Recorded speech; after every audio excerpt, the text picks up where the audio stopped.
Fall is in full swing, and it's the perfect time to refresh your wardrobe with pieces that feel as good as they look. Luckily, Quince makes it easy to look polished, stay warm, and save big without compromising on quality. To know me is to know I love a cashmere sweater.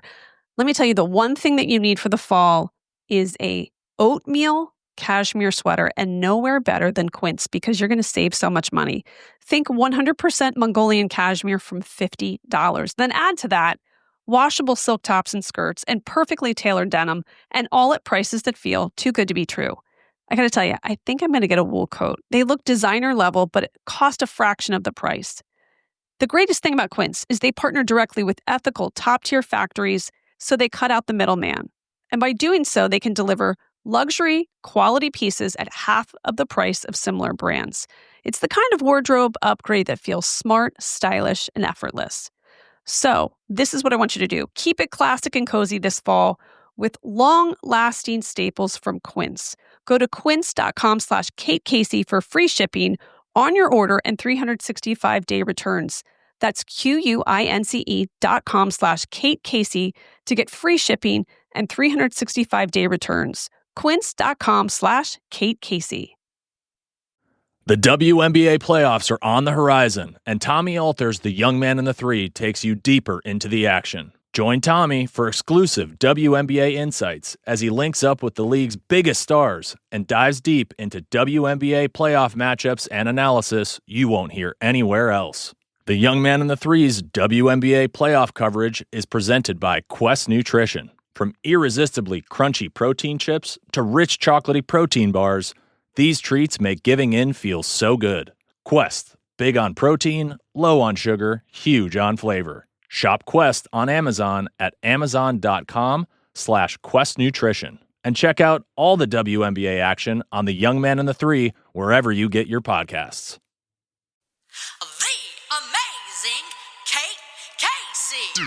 Hi, welcome back for another episode of Reality Life with Kate Casey, and I have such a great episode for you. So Brian Moylan and I were talking all weekend, and I thought, listen, this Real Housewives of Orange County story is really dark. What can we do to really make the people who are going to listen to this episode have a good time? So then I thought, what if we came up with a game plan of how we could make the show better? Because they're never going to swap out the cast. I mean, if they're still using cast members from more than a decade ago, they're not going to listen to us and let me recast the show. Even though I live here and I know a lot of people would be great for the show, it's not going to happen. So how can we make it better? By utilizing the resources that we already have and really figuring out what would work for each woman at this time in the lexicon. Like how can we blow the show out of the water? And I think we've come up with a plan. I think you're going to love it. And it's so funny because I recorded this and then a couple hours later, I went out to dinner with my husband and I ran into Shannon Medore and none other than her father at dinner together. By the way, the guy's 96 and does not look it. She's got some real strong genes in that family line. I mean, the guy is a stud. But I ran into her and I told her, you're going to love this episode because Brian and I have really come up with a plan for the show and we think you're going to be excited about it. I'm telling you, it's going to work. Now, we also talk about Real Housewives of London. So for the people that are listening outside of the UK, there have been a lot of questions on how we get access to the show. You can sign up for a free account on Hayu. In some ways, there's the VPN situation. I asked Brian about that. He is boots on the ground in London. He's been there for a couple years now. His husband, Christian, is a bigwig in the scripted space.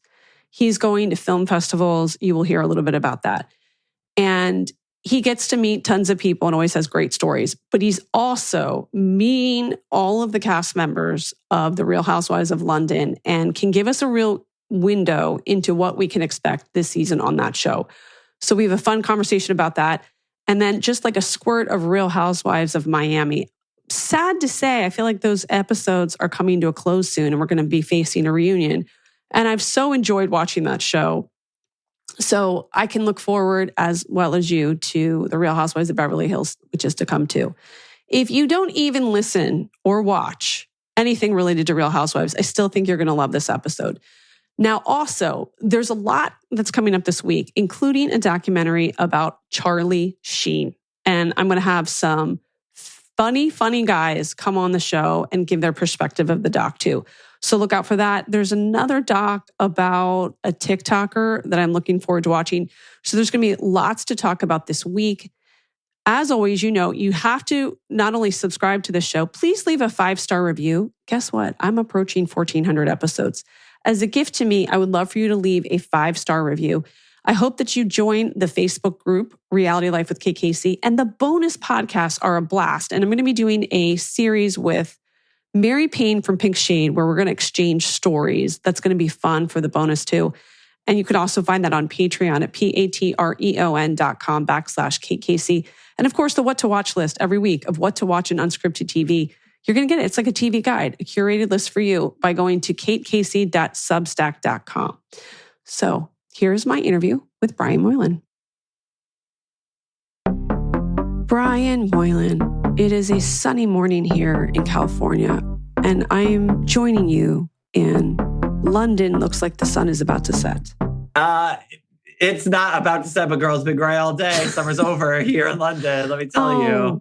Is everybody out with like their Burberry coats? Like, what's the fashion situation now?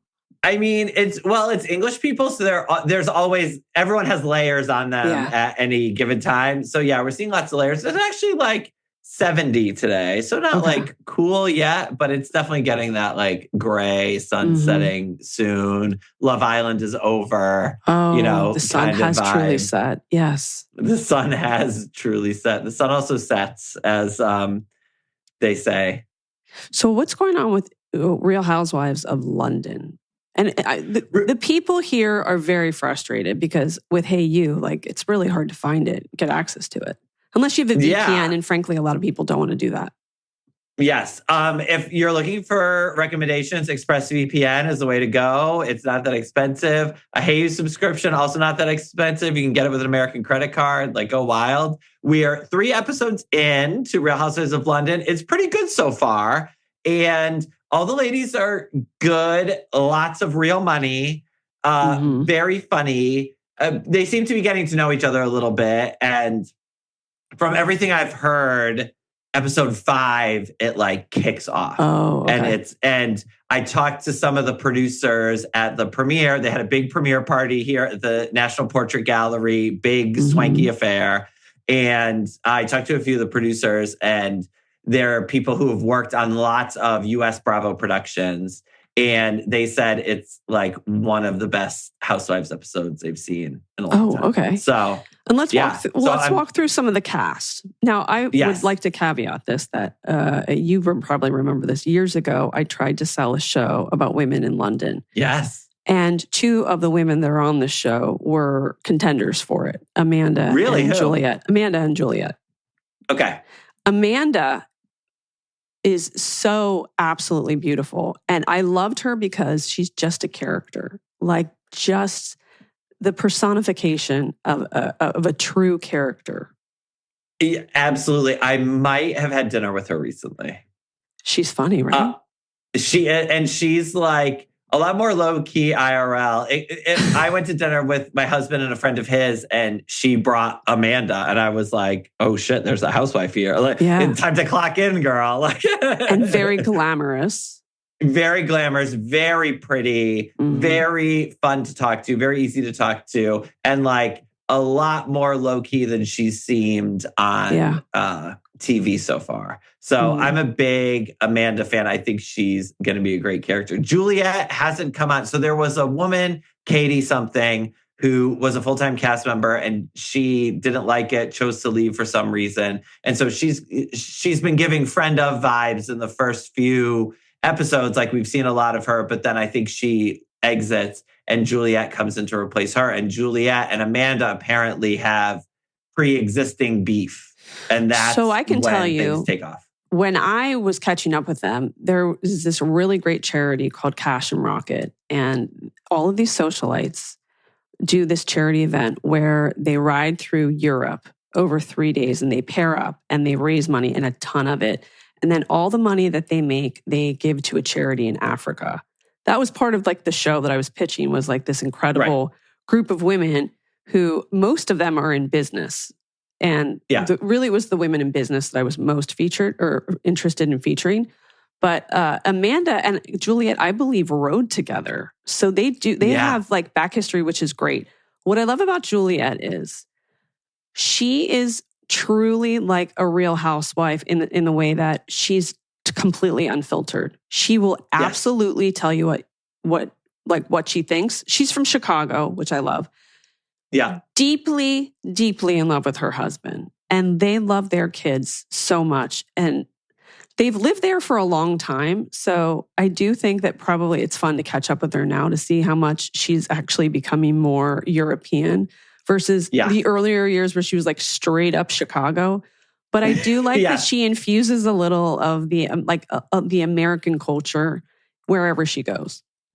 No, and I think that one of the keys to Real Housewives of London, I think, is that you have Karen, who's from Jamaica, Panthea, who's Persian, Juliet, who's American. And I think that English people who are raised here are a little bit too reserved for the kind of, and they're not, even when they say things, they say it with tone. They don't say it like straight to your face. It's all about interpreting how they're saying it and what they're meaning, whatever. And I think you need some of that directness from some of the other cultures to like cut through that. And so I think that actually so it's not only a reflection of London as a very international city. Hello, I live here. But also it's bringing like a great flavor that if you just had all of these like rich English ladies, it would be very boring and not the kind of affair that we're used to. So I'm ready for the Juliet Amanda beef to really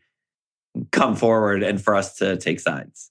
I remember too that Amanda has this air about her. Like she's very proud of coming from Belgravia. And we'll let you know she lives there. Like it's like a point. So the melding of all those cultures, but is there at this point like a underlying socioeconomic kind of thing, or are they all really at the same high level? I mean, everything in England is like class and class-based and class discrimination, whatever. It's like as soon as you open your mouth, they're like listening to where your accent's from and trying to determine what class you're from and how much money you have and whatever. So there's definitely all of that happening. I think that, the same way you see on like Beverly Hills or Orange County, like even the shows where there are lots of rich ladies, there's like levels of richness and levels of access and levels of poshness and aristocracy and all that. So I think it's definitely playing out a little bit. Like Panthea, who's Persian, lives in North London, which is not West London, where the other ladies live, which is where the traditional like posh people live. So yeah, it's playing out, I think, in subtle ways for people who know how to pick up on it. And then there was a whole thing about how Juliet, not Juliet Angus, there's another Juliet. There's Juliet, yes. Whose last name I forget, but she's from Australia. And there was kind of like a thing about like, oh, now that you've learned how to be a lady to one of the other women, and it's like, oh, so like once you married a rich guy, then you've learned how to be a lady. It's like all this stuff about like class and money and race and blah, blah, blah. So yes, it's definitely playing out in a great way. So I really hope that they do show it in America because I think that people will really like it. And it has the feel and look of a Bravo show. It looks like an American Housewives, but it has like all the great Housewives show, it has a little bit of its own flavor to it. And so I hope that everybody gets to see it. Well, that's what I like. All the little nuances and picking apart each person and where they are in their life now, how they got there, how they communicate, all those things. It feels like a docu-follow, but with the hilarity of a reality TV show. And I think if you juxtaposition a show like that to Real Housewives of Orange County, you realize why people are so frustrated because, You have a lack of storyline for every character on Real Housewives of Orange County. And at the heart of it is this super dark story. I like a reality show where there's a little bit of true crime element where everyone's investigating and trying, like, does Brooks really have cancer? Is this guy a monster who is like doctoring documents? There's a part of it that's funny. But you know what's not funny? Someone getting drugged and assaulted. No. Like that is so, so that's we were already driving off the road and now the car just went off the cliff and smacked into the ground. Well, and the naked wasted party is one of the darkest, cruelest things ever to happen on Housewives. I'm sorry. It's like they got this woman super intentionally drunk and then tried to set her up with Tamara's adult son so that she'd cheat on her fiance, like on camera. Like, it's terrible. And luckily, women don't go to that extent anymore. And now that we're like relitigating it all and somehow ending up on Tamara's side in all of this is like, just shows you how badly Gretchen has managed her return, I think, in general. You know, something I wanted to say is too, I was thinking about this as I was on my walk with my weighted vest. Thank you very much. My big son had like an 80-year-old. Oh my God. Everyone in London runs with like a vest or a backpack on. It's so weird. I'm in the works on something, a Kate Casey package of all the things one would need for like an intimate podcast experience, including those things. Okay. I'm thinking about the cadence of Orange County versus like Atlanta. And what I feel like gets me so bummed out about OC is it feels like if you were listening to a podcast at like half speed versus Atlanta, that's like the double the speed. Like all their comebacks in Atlanta are so fast and furious and so funny and entertaining. And when I watch OC, everyone's like a beat or two behind. I've been joking in my recaps all season about how I need a handy dandy beef chart to like keep up with all the beefs and like what they're about. It's too confusing. And it's too confusing. And I feel like the women don't even remember. It's like, I know I hate you, but like, why do I hate you? And, you know, what am I actually mad about? And because they don't know, like we don't know. And so they can't really have a comeback. They can't really say something. And the only person who is on that Atlanta level, who is fast and on her feet and always playing, is Tamara Judge. And she's like the worst of them all because they all have her number, which is you do terrible things and then you apologize and hope people forgive you. And like she has no loyalty to anybody. And, you know, and so it's like, I don't even know what to make of it. And usually, I mean, all the Housewives shows need the funny to exist. Yeah. And I think that in the past, Gina and Emily did a really great job bringing the fun. And Shannon Bedore, one of the most gifted physical comedians on the face of the earth. You know, I don't really feel like I see her much this season. Yeah, we're just not getting the funny. And so it's just all this like weird, dark, old beef stuff. And like, who's lying about a story that Gretchen told about an event that happened like in the Obama administration? Like, why do we care? It's so weird. I don't get any of it. To your point about Tamara and the comebacks, and she's playing tennis at the US Open. And the rest of them are playing golf, but on an off channel with retired players. Are playing like intramural pickleball. So the speed is off. You can't have one dominant player and the other one's like trying to catch up. And then Gretchen's just a friend of the show, but it feels like she's so central to what's going on. It's just everything's like a beat off.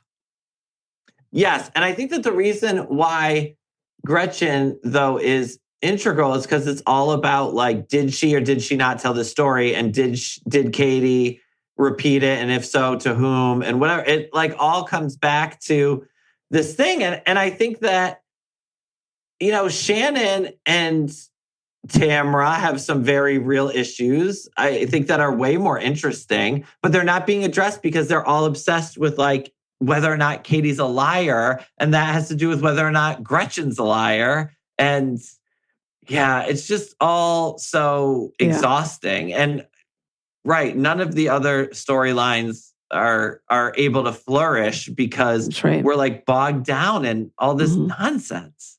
I did like the scene where they're all together and Shannon says, Sophie's coming and her boyfriend broke up with her. And then it was sweet. Her daughter's sitting with her and she's laughing at the other women's stories. But so emblematic of this cast in the season that Heather's like, oh, and my daughter got into Yale. It's just like Heather is different than the others. 100%. And I loved that Heather finally told the truth that she would rather be a Real Housewife of Beverly Hills. That made me so happy that but I did like that Heather was trying to get it to a place of let's all share good news. Like, let's have something good and light and fun to talk about and like get some of this other stuff out there because I think Heather's feeling what we're feeling is this is all getting really bogged down into some like deep, dark nastiness. And it is great that Heather is not like the rest of it. But it was so funny how she was like, her dream school was USC, but she got into Yale. It's like, sorry to USC, but Yale and USC are not in the same league. God bless. Good for her daughter. That's fantastic. High praise. Yeah. It made me think about, and I started to chuckle to myself thinking, you and I could rescue this show. And listen, they're never going to listen to our advice and cast or fully recast like that, like what it sounds like they're doing in New Jersey. Yeah. They won't do it. And I don't know why, but they're going to keep the same people for the rest of time. Adding Joe De La Rosa just shows you they don't want to move forward in the world and make this a modern show. So it is what it is. And given that, I just thought I had a couple of ideas and wanted to run them by you and then get your thoughts as well. Okay. Oh girl, I'm ready for this. So my first thing is, if you're going to bring Joe back, now remember Joe and Gretchen both have their hands in the music-ish industry. Yep. And I would like to see both of them in a pop star war, a middle-aged, latter-day pop star moment where they're both battling to write a song, perform it, perhaps go on tour. I feel like that would add some layers to the show. I think that's an excellent idea. And I would even go one further, which is Real Housewives Idol. And I want Melissa Gorga, I want Erica Jane, I want Candy Burris, I want Candace Dillard Bassett, and I want like Eurovision Real Housewives where we get to call in, like they all get a song, they get to perform it, they get a whole number, and then we all call in and vote on like who has the best song, and they're like the winner. Do they get coaching from current pop stars or songwriters? Do they get some help so they can rework things? So maybe we see them in the beginning where they like are really off key, and then they perform in a Mamma Mia outfit on a stage, maybe at BravoCon or wherever it may be, and they obviously have an elevated version of what began. I think that's a great idea, and I think that there are enough great musicians who are into Housewives, like Kesha's a coach. I mean, John Legend. John Legend is a coach, right? Like get who's Andy Cohen's boyfriend there? John Mayer's a coach, right? And I think BravoCon's a great idea. Let's get the Sphere. Let's like rent out the Sphere for a night, pack it full of Housewives fans. Everyone performs. They get like a crazy number. Does Luann perform or is she like a host? I mean, I feel like you need to have Luann. You need to have Kim Zolciak. Like you need to have everybody perform. And I think what would be fun about Lisa Barlow. I mean, Meredith Marks could DJ in between the acts. That makes sense to me. Yes. This is all coming together beautifully. I don't see how this isn't a home run. And I think what would be great about it is it would be a bit like the old American Idol auditions where you'd have someone terrible and then someone amazing and then someone terrible and someone amazing. And so we would get to see Kim Zolciak bomb, and then you see Candace show up and like sing the fuck out of some song, and you're like, it's so good you're crying, You know, like, or there's it's a real sleeper. roller coaster. Like you find out like Katie Janela has the voice of an angel and sings like Patti LaBelle songs or something and then just blows everyone away.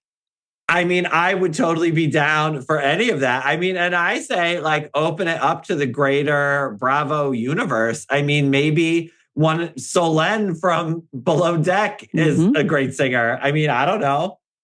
And who, for all we know, Leva is in the shower right now sounding like Enya. Who knows? She has aspirations. I mean, maybe Katie Maloney's boyfriend wants to write her a song. Okay. Yes. I'm signed up for this. Oh, Tom Sandoval absolutely is going to dip his toe in this pool for sure. Oh, well, yeah. Is the only male entrant with backing from DJ James Kennedy. Wasn't Lala trying to be a singer? Like, I think get them all out there. Like, Vanderpump Rules, most of those people wanted to be actors or actors, singers adjacent. So it makes... Sheena, famously. There we go. Mm-hmm. Yeah. Well, you're welcome, Bravo. Another hit from Kate. Another free idea from us, from your free idea factory.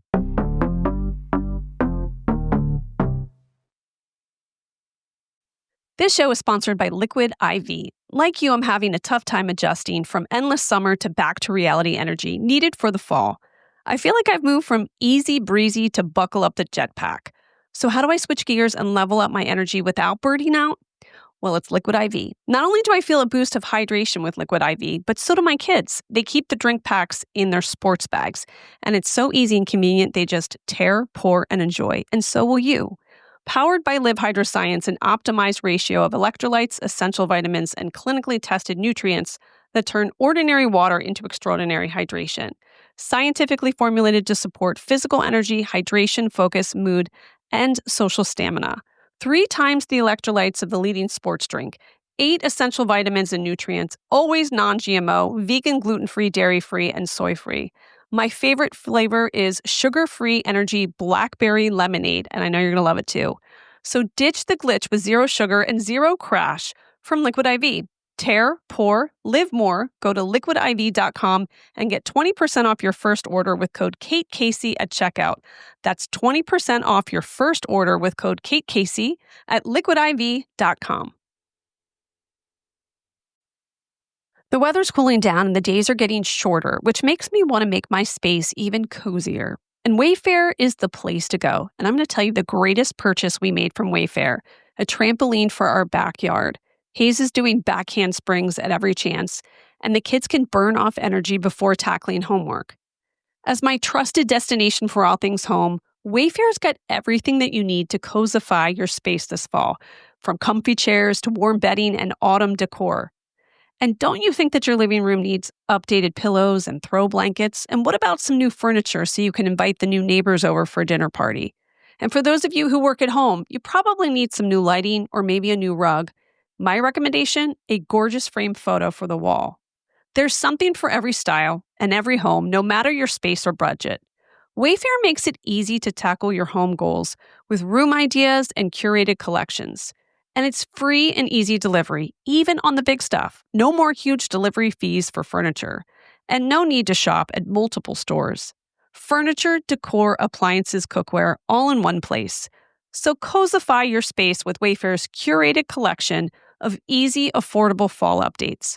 From comfy recliners to cozy bedding and autumn decor, find it all for way less at wayfair.com. That's WAYFAIR.com. Wayfair, every style, every home. So they're filming that big time hit. And then it trickles into OC. So Joe and Gretchen, you see all of the bitterness and resentment because they both have slept with the same guy, but also the sense of this is my moment to strike it. Like once I turn this age, I don't know if I can still go on tour. I think all of the layers of that, the delusion, all of it would be fantastic. No, absolutely. And I think that if they were smart, maybe they form a duo. Maybe it's like Brandy and Monica, The Boy Is Mine, featuring Joe and yes. Gretchen. Yeah, in the end, they come together. Here for that. Why are we fighting about this? We have angelic voices and we've got dance moves that know no end. So let's put this together and take the show on the road. And then they can film the road, where they have to stay in a motel in some cities and have to have dinner with the mayor. All of that would be great. So if this were to happen, who's your money on to win the Housewives singing competition? The gigantic Bravo show, the Bravo American Idol, or of Gretchen and Joe? Bravo American Idol.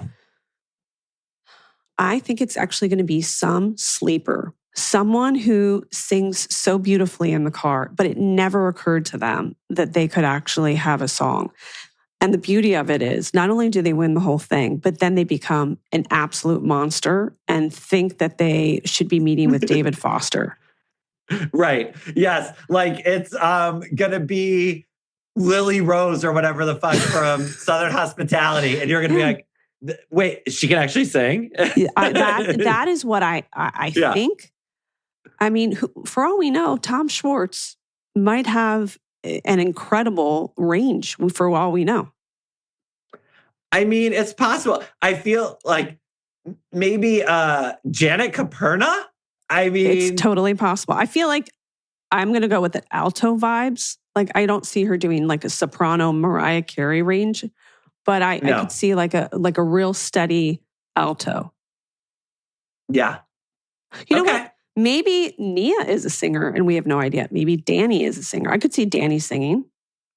I could totally see Danny singing. I could see like Ava Dash coming in with something interesting. Oh, yes. Yeah. And if like the next gen NYC kids were smart, they would go like One Direction and get like... That's true. I could see Charlie, Riley Brooks. Something like that. Yeah. I bet Riley's a good singer. Together. You know what? I bet it's Riley. Riley Burris. I bet you she's the singer in the whole place.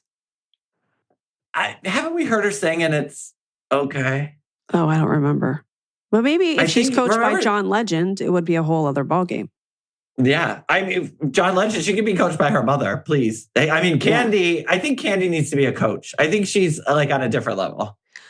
You know who's going to try out and who's going to be terrible, but it's going to be really funny is Joe Gorga.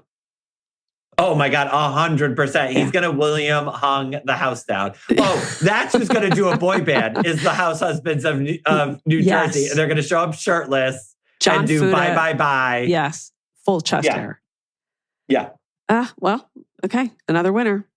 All right, great. Further on the show, I think that Emily, remember she had that background in event planning?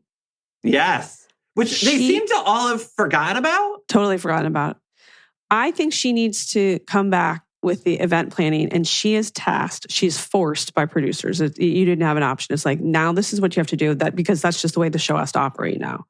It's going to be like the real world where back in the old days where they would go, you all have to work at the same like t-shirt shop. It's going to be like that. So Emily is told you have to wax up your old like accessories and your whatever. You got to get the team together and you are tasked with planning Jen and Ryan's beach wedding. Because all of the shit talking she's going to do about this weird couple behind their backs and having to plan their wedding would be absolutely hilarious, I think. I think also it needs to be like the final challenge on The Apprentice. Remember where it was like, you get the two finalists and then they have to work with the people who got kicked off. Yes. So Shannon has to plan the event and her staff is all kicked off Real Housewives of Orange County. So it's like Nicole James, a stranger without a face. It's Noella Bergener. It is Peggy Tannis. Lizzie Rovsek. It's Lydia McLaughlin back for the 19th time. Megan King Edmonds. Oh, I have a plan for Megan, so that's coming. Oh, okay. I take it back. But so Emily has to use all of these crazy ladies and try to get them, to work for her to arrange this event.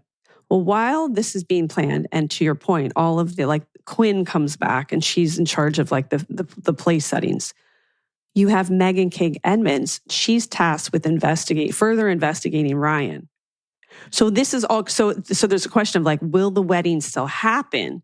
Because Jen is going to be fearful of the folder, the presentation Megan will give right before the wedding. Like, these are my findings.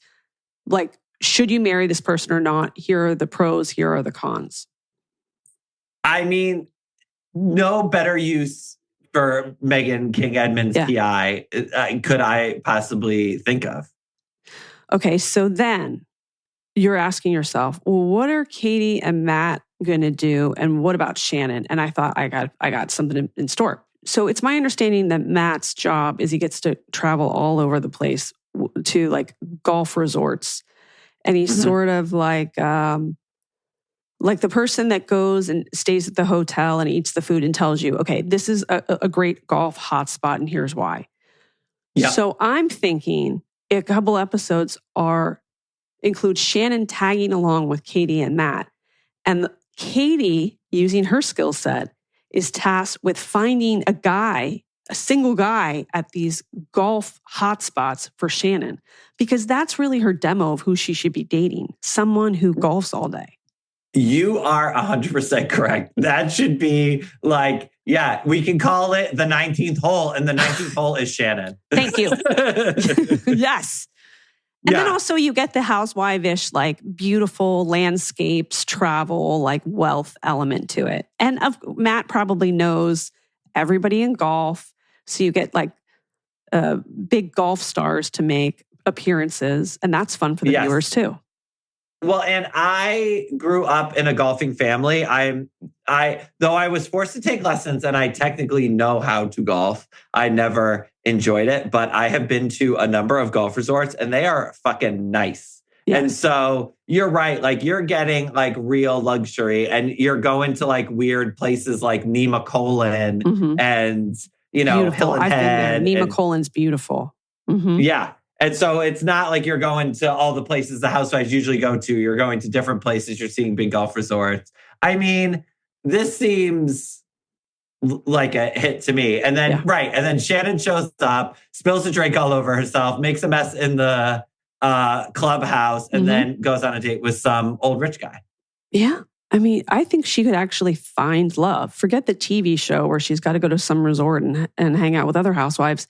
This is really the quickest way for her to find long and lasting love. And I think her daughter should be up for this too.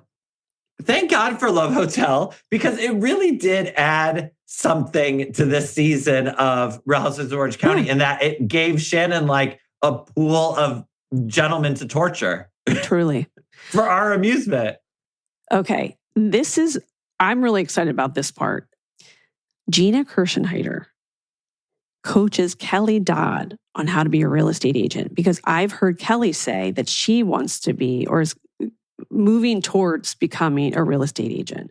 So the two of them kind of working together and Gina's kind of showing her the ropes. And also Kelly and Rick in the process are flipping houses. So I feel like you kind of get into that HGTV adjacent kind of thing, while also selling Sunset vibes, because it's like, okay, there's a new real estate agent like in the works. Like, let's see if she's a real dum-dum. But then Kelly is the way she's going to talk to Gina is going to be hilarious, because she's going to be like, I know everybody here. Like, I'm going to sell a house tomorrow. Like, I'm friends with all the rich people. Like, why are you wasting your time? You don't need to coach me. All of those elements I think would be hilarious. So, correct me if I'm wrong, but is Kelly Dodd living in Florida? No, she lives in Huntington Beach. Oh, okay.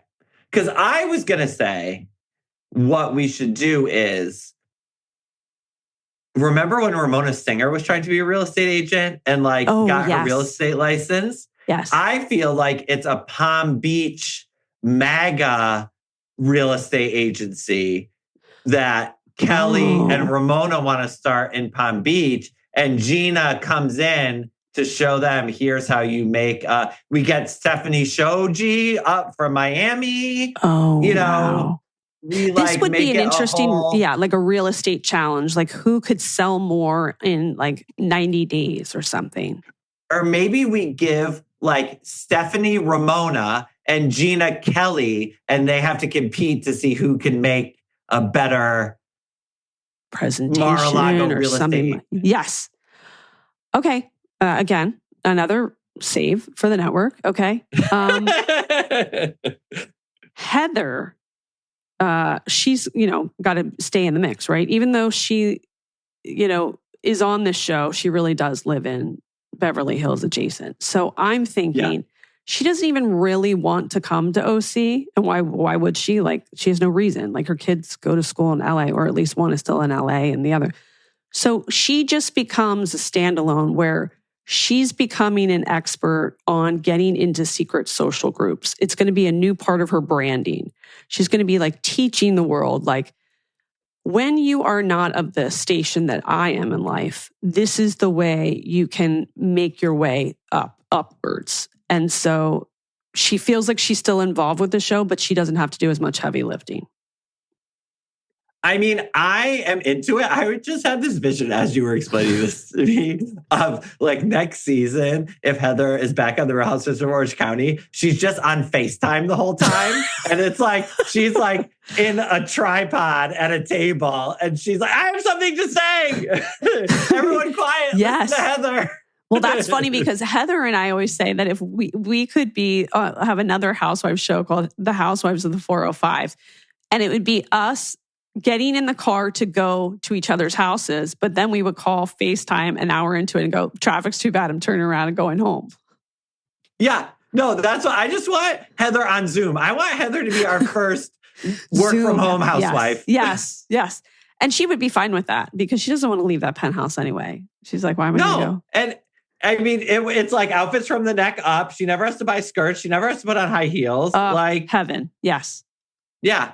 I also just had another vision of Heather Dubrow hosting a reboot of Lifestyles of the Rich and Famous. You know what? Like, yeah, great idea. Great idea. Mm-hmm. That would be a great job for her. Just like taking us into big ass fucking houses. Mm-hmm. And yeah, I think that's a great gig for Heather. Yeah. And I think that totally goes with also she's going to give webinars, seminars about how to improve your social station in life. And here's the course that you need to do. So I think that all goes under the same umbrella. Now that leaves Tamara. And you're like, how do we still feature, like, again, she's playing, at the US Open and the others are playing ping pong in someone's basement. So I just think she's on the show, but really we're following her storyline on getting people prepared for one of two things. One, preparing people for the show Traders. So you will see her having one-on-one sessions with people that have been on, MTV's The Challenge or Below Deck or whatever, preparing them before entry into the world of Traders. But also you see her preparing potential or interviewing potential housewives for any franchise, because she's going to talk about the playbook, what's needed, all of that. We'll get a real window into the makings of a character on The Real Housewives. No, so I don't know how familiar the listeners are with the entirety of the casting process, but once women get to kind of the very final rounds, they'll occasionally film scenes with one of the ladies to see how they do. And you'll sometimes see them on the show. The one that immediately comes to mind is Anna Maria having lunch with Sutton, and something that happened at that lunch comes up like later in the season. And you see like a flashback to this lunch that we never saw and never existed because they were doing it for like testing purposes, where they like film it and kind of get a sense of how the women are going to do in front of the cameras, whatever. I feel like you have Tamara film. So it's like there are 3 finalists for the next season of Real Housewives of Atlanta. And each of them films a scene with Tamara, and Tamara says like, here's who has the goods and here's who doesn't. Yeah. And she's coaching them. So, we kind of get a window into like why some people work and some do not work. But you also have the added bonus of the prep, the questions, all of that goes with entry into Traders. And then by then there's going to be, the pop star show. So maybe she can also add that to her portfolio. correct me if I'm wrong, but did Peacock announce that they're going to do a non-reality version of The Traitors? Yes, they did. Normie Traitors. Yeah. Mm-hmm. I think get Tamra in front of the normies and it's like reality TV school, like how to get the most followers, how to make the most out of your followers, what to do with sudden fame, how do you apologize for shit you did on the show that comes up at your kid's Little League game, like, you know, how to be a traitor, how to command a scene, how to get camera time, like, I'm how to handle down. The third tranche, which is when you watch the show play back and the audience hates you. Like, how do you navigate those murky waters? Yes, exactly. How to avoid therapy for your entire adult life. Like, you know. Well, some people would have argued maybe a couple of years ago, well, that's breaking the fourth wall too much. Everything is the fourth wall now. Yeah, so embrace it. I mean, there's not much left. And I do think that, you know, you see these kids like, and I'm thinking about the most recent season of Love Island. Like, you see these kids go on the show, they come out, they have millions of Instagram followers, they're famous, they can't go out without the paparazzi following them around, they're young, they're trying to navigate these new relationships and fame and whatever else. Like, and we talk about aftercare, you know, like what do you do? And it's like someone needs to teach these people how to be reality stars. And precisely. Who better than someone who has been an excellent reality star for the majority of 2 decades? Agreed. So again, just to recap, for OC to move forward in the way that we think would be very entertaining, we're adding we basically need to make it to 18 different shows. But I think some of them easier to make than others. Obviously, the pop star one is going to be a bigger budget, but we do believe that there are enough Bravo celebrities who are wannabe singers that a competition show has to be in the works with celebrities or other musicians sort of coaching them through the process, with the big competition at the end where they reveal themselves after tweaking over a couple weeks with their final performance. So that is going to bleed into OC so that Joe De La Rosa and Gretchen can have a midlife pop star war. Then we have Emily coming out again as the event planner of the stars. And she is forced, if you will, to do Jen and Ryan's wedding. While that's going on, she's got underlines, people or women that have been former housewives that will do little jobs for her.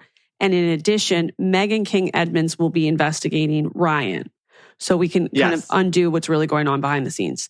Now, Katie and Matt, who are living in the world of golf, are also tasked with bringing Shannon along on trips to different locales and setting her up with dates. And Katie can also do investigative work on the potential dates. So there's a little bit of a true crime kind of like private investigator angle to it. I do believe that this will end up with Shannon finding the person that she's going to marry. And then Emily can circle back with the minions to plan that Season wedding 2. as well. Yes. Okay. Oh my God. Could you imagine trying to plan Shannon Storm Spadore's wedding? It would be a 4-part fantastic series. You know who could play? Actually, you know, if Emily is like, I am so burned out, I can't do it. You get Steven, who was on Summer House, because Steven plans all the high society weddings. Truly should have a show of his own. His stories are he has the best stories about wedding planning. The best. So you bring in the big guns for Shannon's, because he's used to working with people like who have like bunkers money. So that would I just had another great idea. Okay. Season 2, Emily's burnt out. Who comes in to plan Shannon Storm Spadore's wedding is Gertie. Gertie. Well done. And Gertie won't listen to a thing Shannon says, and they fucking hate each other, and they're trying to plan a wedding. Yes. I like that too, because I feel like Gertie can bring the passion that OC lacks. Yes. She's going to really show them how you really like gesticulate and all of that stuff. So I'm a fan of that one too. Okay. Then added to that, Gina Kirschenheiter is working with Kelly, who's about to become a real estate agent. So there's like, is she being coached, or is the person who's supposed to be being coached coaching the person? And Kelly and Rick are also flipping houses. So you get access to that storyline too. Then Heather is on, kind of on the outside because she never wants to drive to OC. So she can just be like a social climbing for lay people kind of expert who will only appear on Zooms or FaceTimes. She's like Charlie from Charlie's Angels. She's like, hello, angels. Yes, yeah. Exactly. Yeah. And then Tamra is tasked with, like, she can show up for dinner parties and stuff, but what she really wants to do, and I think is really best at doing, is coaching potential housewives about how to be the best kind of cast member. You know what, caveat that too. Maybe she has to bring in housewives to like give them like pep talks. Like, this is they show kind of archival footage. Like, this is where you went wrong. This is how you need to make your show better. And she's also going to coach people before entry into Traitors. That means the reality stars or celebrities and also the normies. I know what I just listening. I mean, first of all, this is both the smartest and stupidest conversation we've ever had. Second of all, maybe what we need is, like on, is it like Kitchen Nightmares or whatever, where Gordon Ramsay, yes. Yeah, like goes to like hotels, or like Tabitha Salon Takeover, where she goes and like tells them how to redo their businesses. Maybe what we need is Nene Leakes to go to each of the different franchises and being like, this is what you're doing wrong. Problem. Yeah. Yeah. Mm-hmm. Like, Atlanta, get it together. This is what's wrong. Potomac, yes. I'm going to fix you. Here's like what you all need. Yes. And we get Nene Leakes like back into the fold. What if the greatest to ever play the game? Mm-hmm. And, show them how it's done. I don't know why we have not been invited to present this at BravoCon. I mean, I don't know why we aren't like the heads of Bravo right now. Like, I'm very happy to take a position, like a side job as director of creative development, because I think these are some solid ideas. Yeah, I would happily be vice president of stupid ideas for Bravo.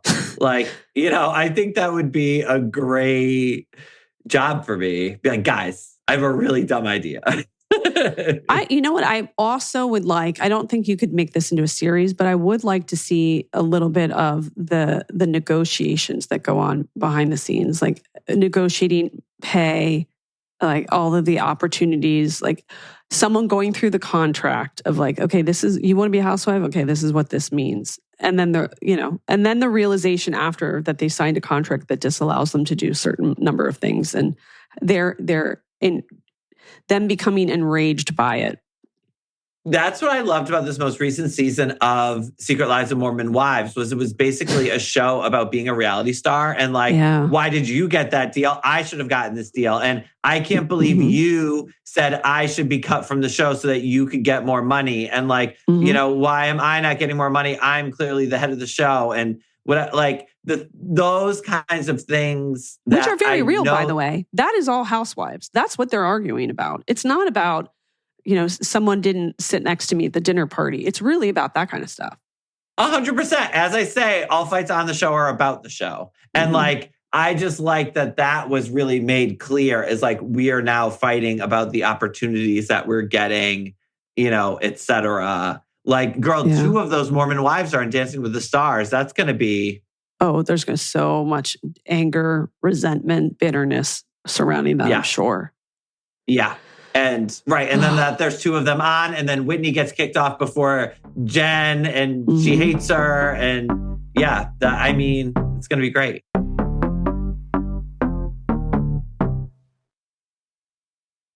Looking for an electric SUV that doesn't compromise on space? Meet the all-new 2026 Ioniq 9, Hyundai's first 3-row, all-electric EV. Space in an EV, finally. With an impressive 335-mile range, this isn't your typical EV. Go further with up to an estimated 150 miles of charge in just 15 minutes on the Ioniq RWD9S when using a 350-kilowatt DC ultra-fast charger and CCS adapter. Actual charge time may vary. Plus, with class-leading interior interior space, 7 high-powered USB-C ports, and advanced features like Highway Driving Assist 2, every journey is seamless. And for peace of mind, there's a 10-year, 100,000-mile battery warranty. Ready to explore more? Learn more about the Ioniq 9 at HyundaiUSA.com. Call 562-314-4603 for complete details.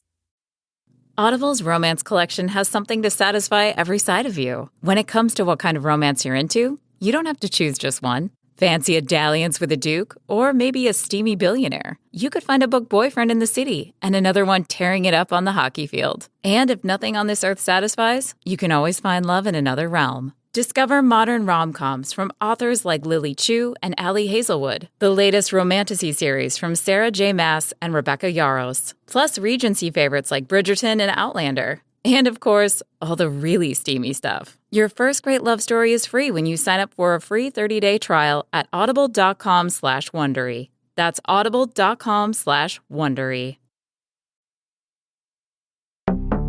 Can Juliet go on the Traders for this, Juliet Angus for this celebrity one? Because she would be great too. In America or so they're doing a celebrity UK version. They are? Oh, okay. The cast is fantastic. I'm assuming. Tom Daly. He's cute. He's very cute. Does he still knit all the time? He still knits all the time. Yeah. He lives in LA most of the time with the partner who's a screenwriter. Dustin. Yeah.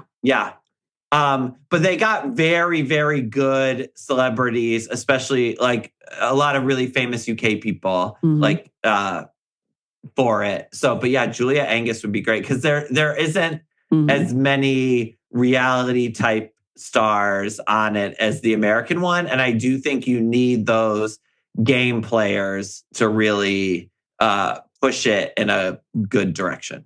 Do you know who is a celebrity that I would love to watch? Not in a documentary, but a reality series, because I think they're so funny. Louis Tomlinson from One Direction. I'm intrigued by his life. And every time I see a YouTube, like they did one where they made him eat American food, and everything he says is so funny. I think because his sense of humor is more like my family's, just like cutting and sarcastic. Like I find him very amusing. English. I also find him extremely attractive.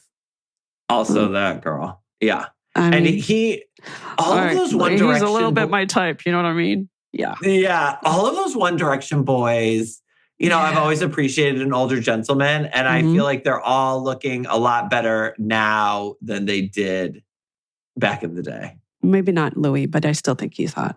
But Harry Styles gets better with age, for sure. Niall. Oh, yeah. He's looking. Niall. Yeah. He looks like my first boyfriend. I mean, he is just... And they're funny. Like, they seem super funny. Zayn, I'm not sure about that one, but... I would watch a reality series following one of them or all of them. I'm trying to think if there's any celebrities I want to see on a reality show. What if you call Louis? Louis? That's the show. Louis. The other day, I was thinking about one of our forgotten reality TV gems, which is Being Bobby Brown. Being Bobby Brown, one of the greatest shows of all time. Oh my God. By the way, good. My friend Maura Murphy's mom, Fran, taught him. And I think also Donnie Wahlberg. Yeah, Boston public school teacher taught Bobby Brown. Could you imagine? No, it was so, when she talks about it, so that fucking kid, I swear to fucking God. Oh my God, my mother has the same accent. Same Maura who would wake up every day in college and be like, I swear to fucking God, I can't go to class. I'm not lifting my fucking head off the pillow.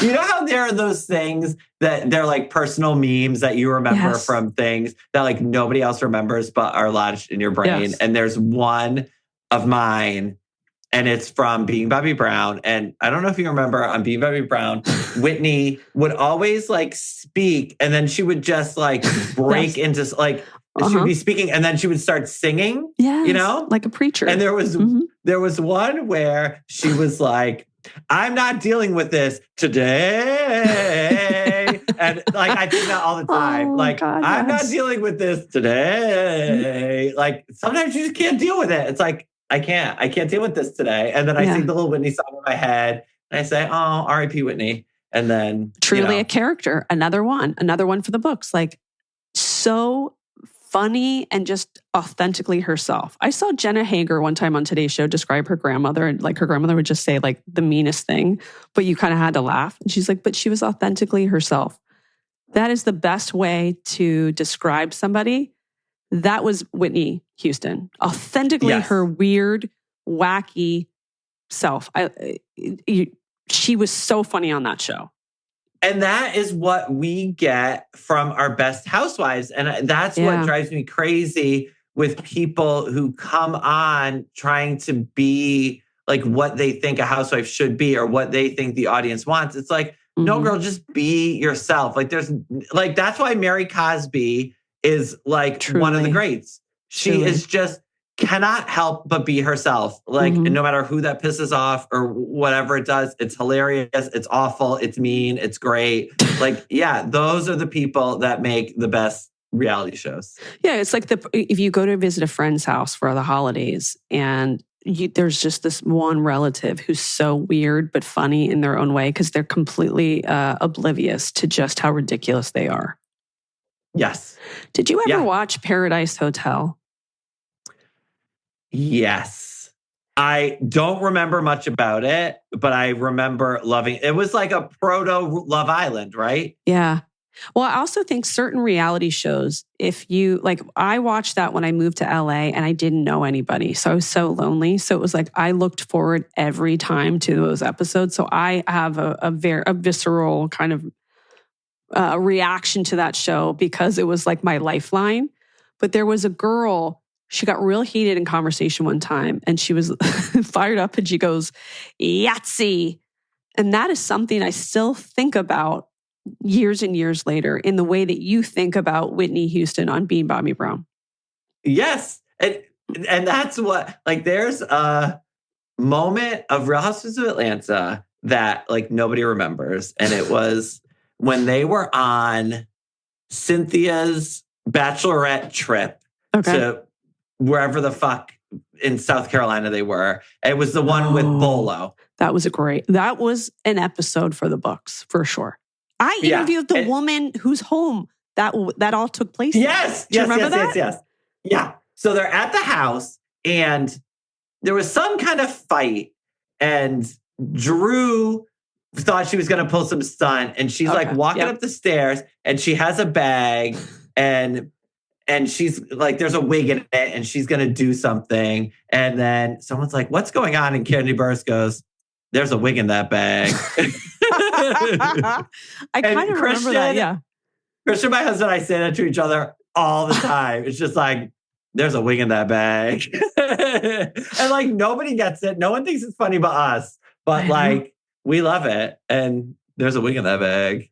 If I remember correctly, the owner, who was lovely, beautiful home, I don't think she even really watched Real Housewives, but it was like a friend of hers said, you have to interview my friend. They rented her house. And I remember asking in the most careful way whether or not they took a black light to see if there was like semen on the walls.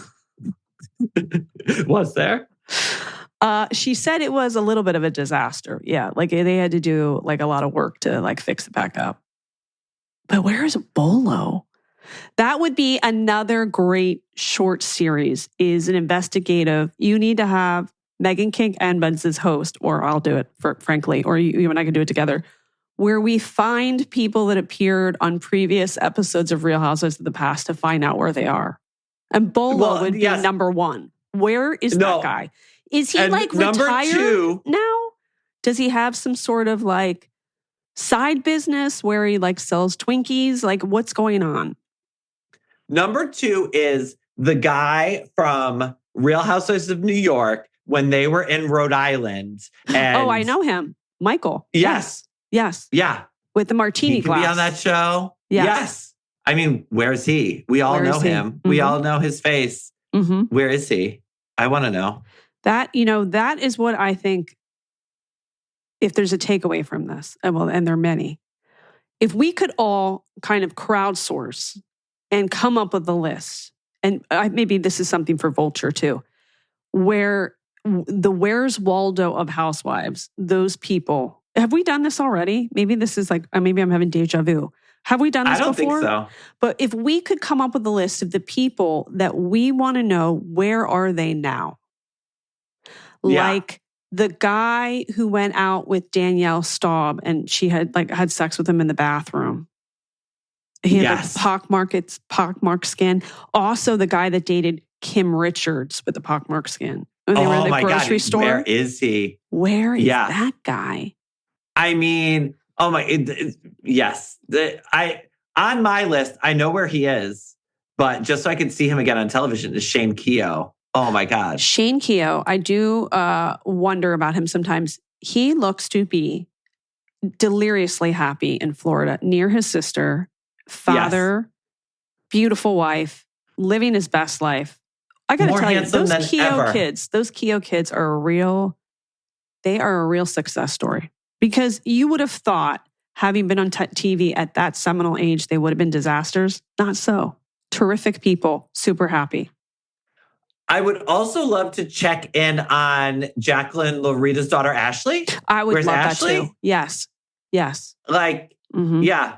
Who else do we want to see from back in the day? I'm trying to think of, oh my God, do you remember season 1 of Real Housewives of New York? Jill Zarin had a gay named Bruce, I think. He worked with her husband at the rug factory, and he also redesigned her apartment. Remember, she went from one apartment and then the other one, she spruced it up. It was like a lot of turquoise. Yes. Where's she? Yeah, where is that guy? Yeah. Also, most importantly, Luann's nanny. Where is Luann's nanny? Where is she today? I would like to know that. And do they feel as if that was a great moment in time? Do they feel like it's haunted them? That would be good to just check in with some of these folks. Adam, Carol's vegan boyfriend, the vegan chef. I feel like he's pretty successful. I feel like he's living a good life. Yeah. But I mean... Noel de Lesseps, didn't he have like a skateboarding coach? Possibly. Oh my God. Remember when Luann was dating like a tennis guy from the Hamptons? I mean, she dated a lot of guys. You could do a whole series, just some people she dated. Right. The pirate? Where's the pirate? Where is the pirate? Some of the Where's Sonia's facialist? The staff at the places that they have rented for excursions. The facialist is important. That's an important person too. Yes. One of the ideas I've been pitching forever, and so I'm taking credit for it, is a below deck Real Housewives cast trip on the below deck ship, where you see both the housewives' perspective of what they're doing on the boat and the crew's perspective of the housewives being on the boat. And I feel like we're getting that this season of Real Housewives of Salt Lake when they're on the below deck down under boat. Oh, I didn't realize that they're doing that, but that's fun. I mean, I don't know that they're doing that, but I'm hoping that they do that because I want to see like on the 2 nights, it's like one night it's below deck down under with the crew serving the housewives, and the next night is the housewives having their fight and we ignore the crew. By the way, a question about Real Housewives of Miami this week. They went on the Virgin cruise. I kept thinking, not a great time to air this after Amy Bradley's missing. That's a very good point. I haven't watched Amy Bradley's Missing, though I should. But however, last night I watched Unknown Number. Oh, you have to go listen to. I have 2 episodes about it. First, I interviewed a cybersecurity expert who worked for the FBI, and then I interviewed the attorney that's featured in the doc, and we go through it all. Okay, because I need to know everything about that mother. I know. Talk about a Real Housewife of Beale City.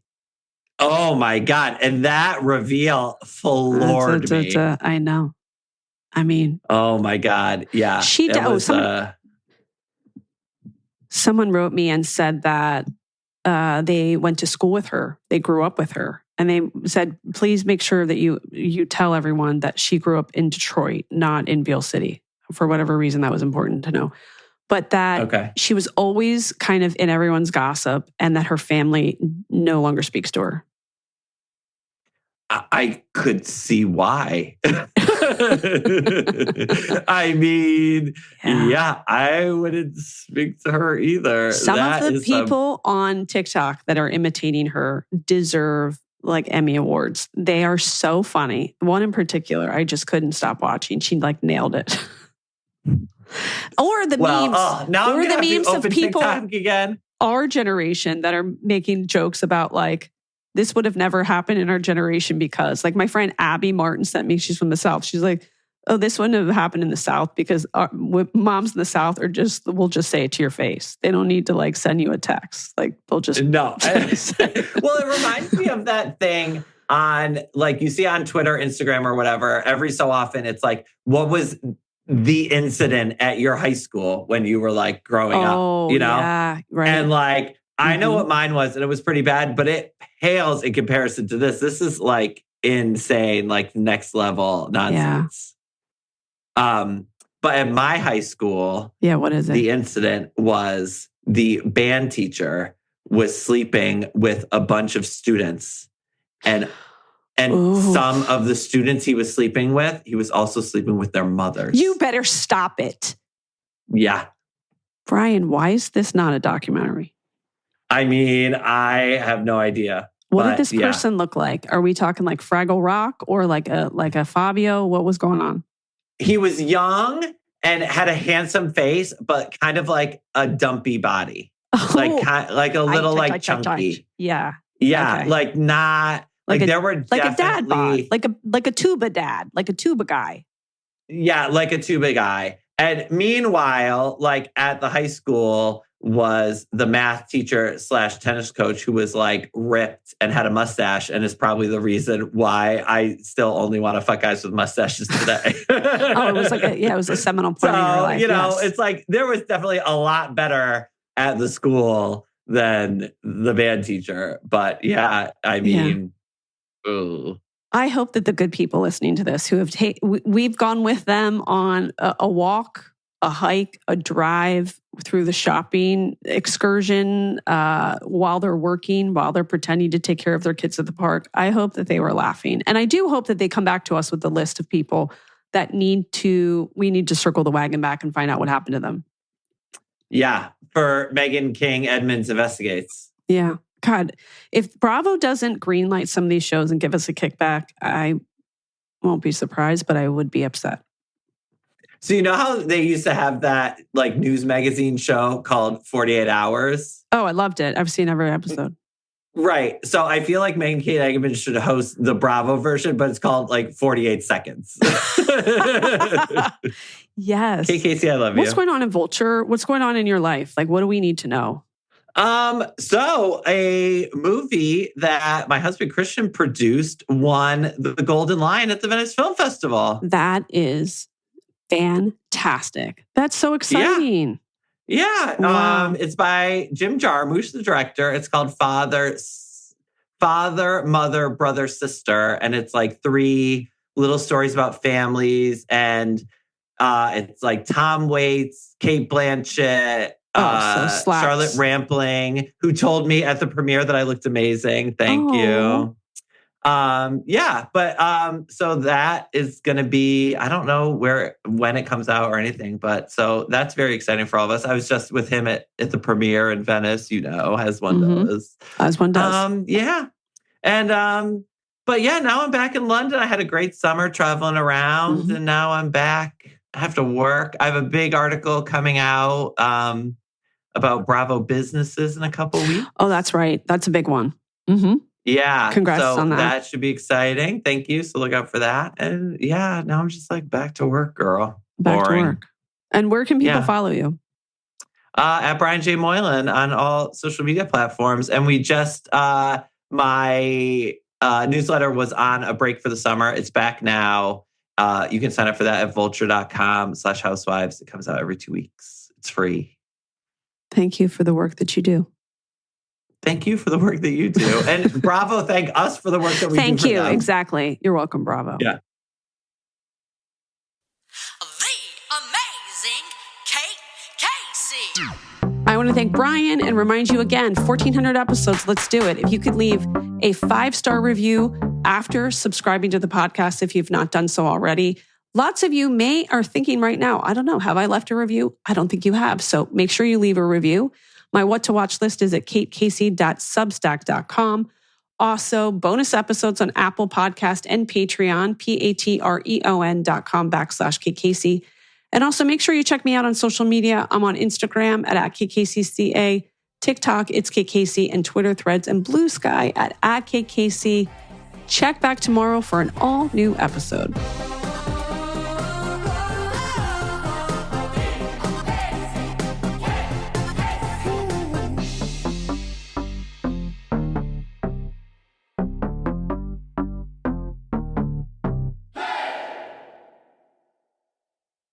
Shopify's point-of-sale system helps you sell at every stage of your business. Need a fast and secure way to take payments in person? We've got you covered. How about card readers you can rely on anywhere you sell? Thanks. Have a good one. Yep, that too. Want one place to manage all your online and in-person sales? That's kind of our thing. Wherever you sell, businesses that grow with Shopify. Sign up for your $1 a month trial at shopify.com/listen. Shopify.com/listen.